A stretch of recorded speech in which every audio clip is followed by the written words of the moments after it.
If you are a deer and you're in a long-term relationship with an owl, the odds are you've got a great thing going on. But if you're a panda about to go on a first date with an owl, things might get a little bit awkward. Oh, and if your boss is a panda, I'm sorry, I feel your pain.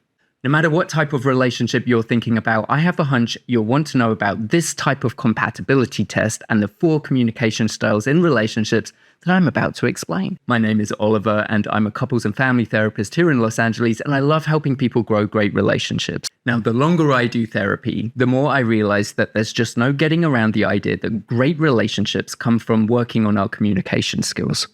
A huge amount of what I do with couples in my private practice is to help people communicate and balance their compatibility in communication.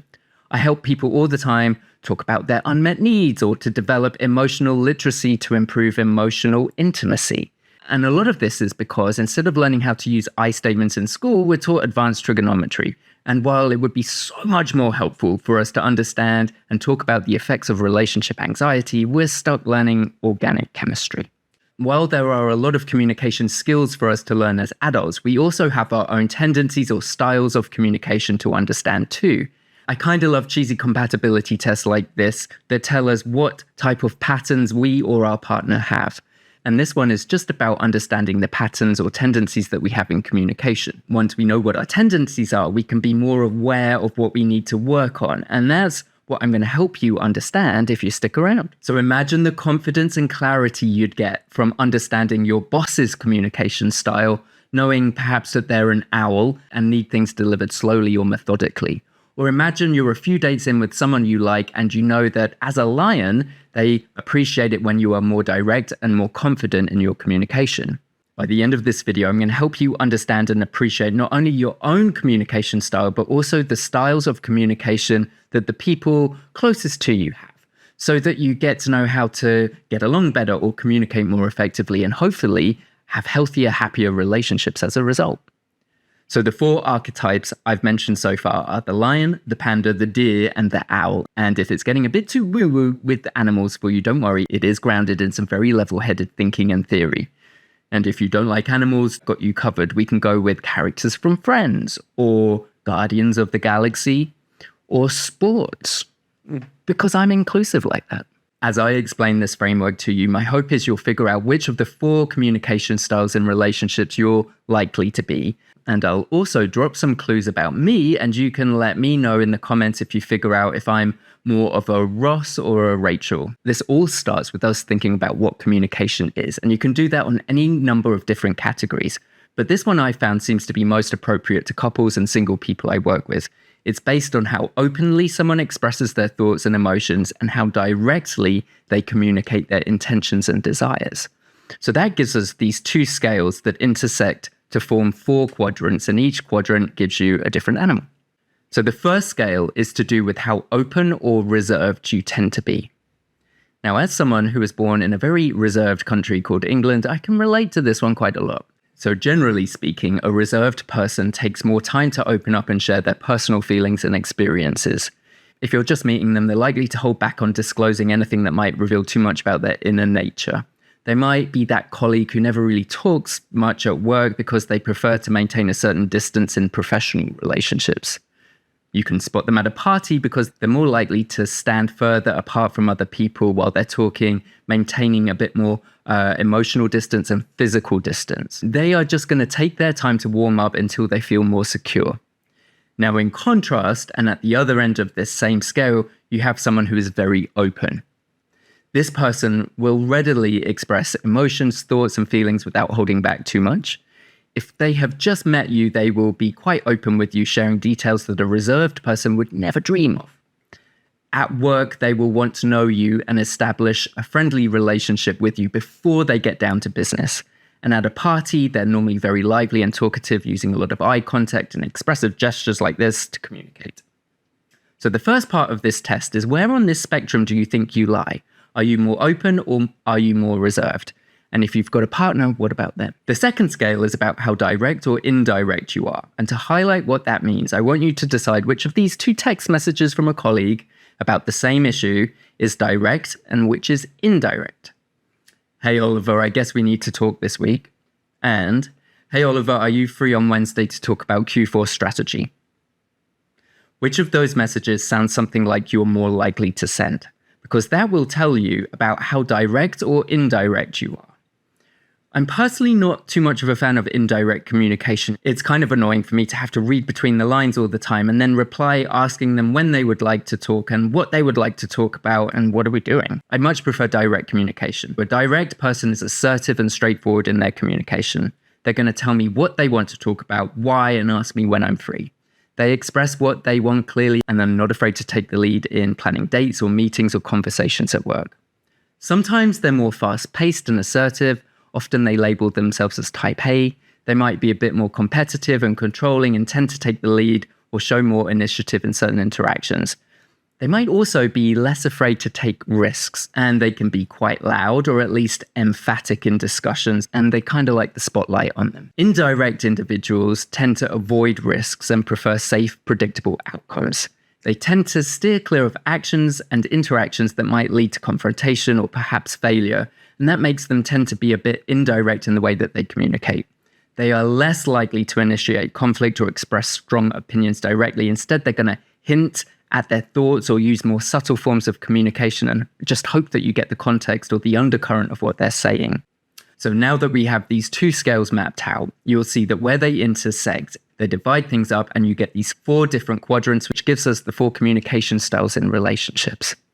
So someone who is direct and open is the charmer or the pander.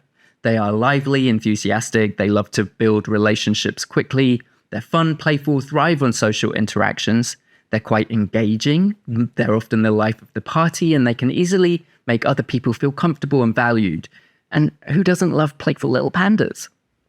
This is Rachel from Friends, this is Star-Lord from Guardians of the Galaxy, and if this person were a sport, they would be an Olympic diver.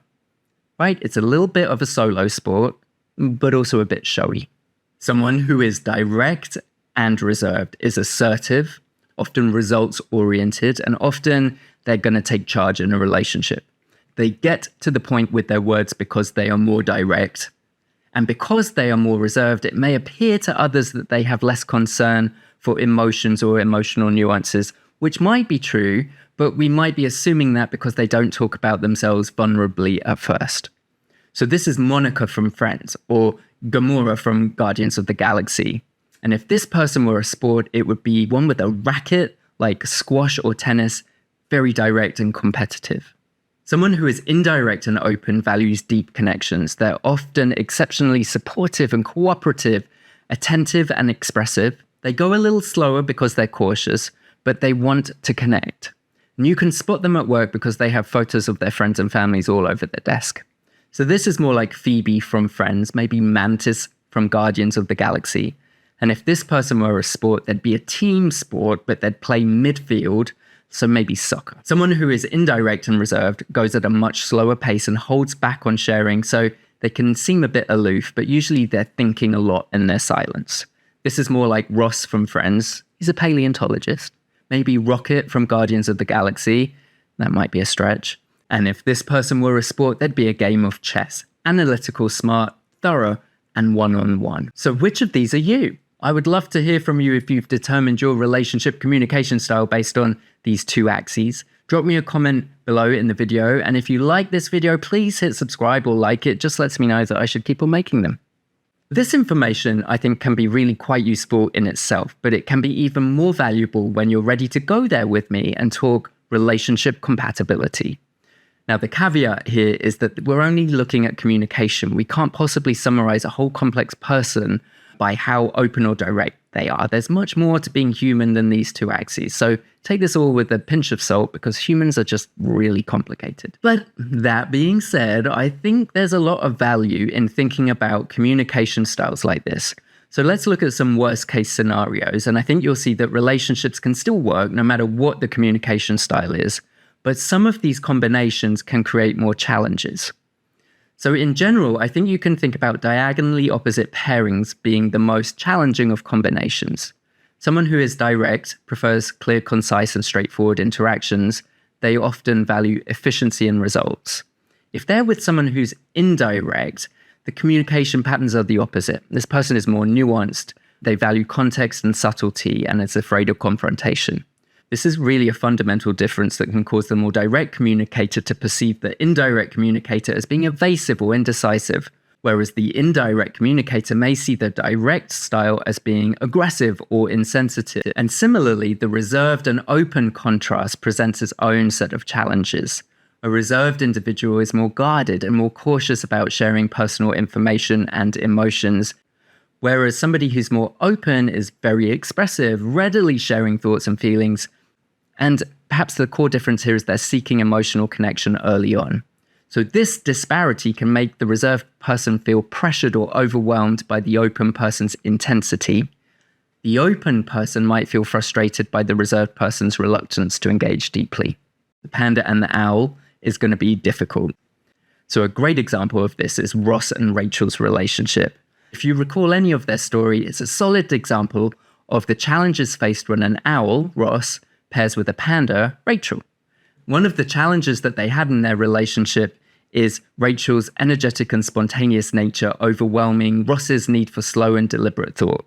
Rachel could have felt bored with Ross's reserved nature, and Ross is much more careful in his planning, whereas Rachel has this desire for spontaneity. And that probably led to some clashes in how they spent their time and made decisions. Ross's communication style is much more analytical and detail-oriented, whereas Rachel is more intuitive, light-hearted, and that can lead to a whole bunch of misunderstandings and miscommunication. They're going to have different approaches to resolving conflict, so Ross needs more details and discussion. Rachel just wants to move on. So while we're looking at relationships, we might as well look at Gamora and Star-Lord. And what makes their dynamic so cute is this lion and panda combination. They're not diagonally opposite each other, so it's not the toughest of connections.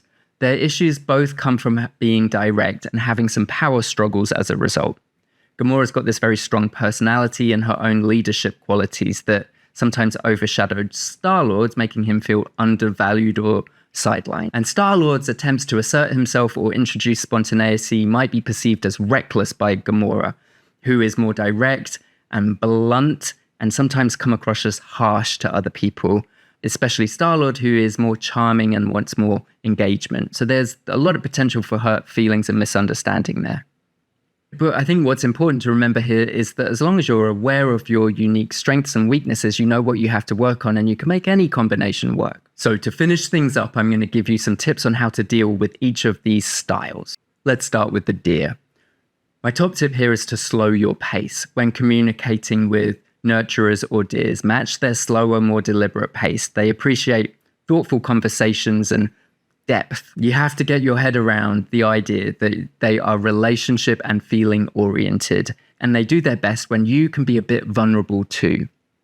The last thing you want to do is to come across as being pushy or aggressive. Be gentle and considerate in your approach, and also be patient. Allow the relationship to develop at a natural pace. Nurturers or deers appreciate taking the time to build that deep emotional connection. So what about a panda? First thing is you've got to acknowledge their social needs. Recognize their need for social interaction, acceptance, engage with them in a playful, light-hearted conversation. Be prepared for spontaneous decisions and activities to be made. Often go on intuition and are a bit of a spur-of-the-moment type character. If you're just about to go on a date with one of these types, plan something playful and engaging. They love fun experiences and to keep things fun and lively. And when you're on that date with them, match their energy and enthusiasm. Show some excitement and interest in what they have to say and what they're doing. So if you're in a relationship with an owl, allow conversations and the relationships to progress at a steady and comfortable pace. Remember, they are reserved. They really appreciate not being rushed into decisions or deep discussions. They're going to take their time. They are absolutely going to want to engage in thoughtful, meaningful conversations. They value depth and insight. So discuss topics that you're really familiar with and passionate about. And again, show some patience and understanding as they open up. The owl may take time to share personal feelings and personal details, but don't be put off by that. They just need space and they need time to reflect. So a lion. Number one, they really appreciate confidence in their partners. Show that you are self-assured and capable and match their assertive nature. They really like to take charge. So they will appreciate a partner who understands their need for independence and to get things done. They really like direct and honest communications. So they value straightforwardness and honesty in a relationship. All right. So that is it. So that's a little bit of information on these 4 types of communication in relationships. I really hope it helps you learn about yourself a little bit more and perhaps the person that you're dating or in a relationship with. If you want more information on this, remember to hit subscribe and like and share and follow and all the other things that you're supposed to do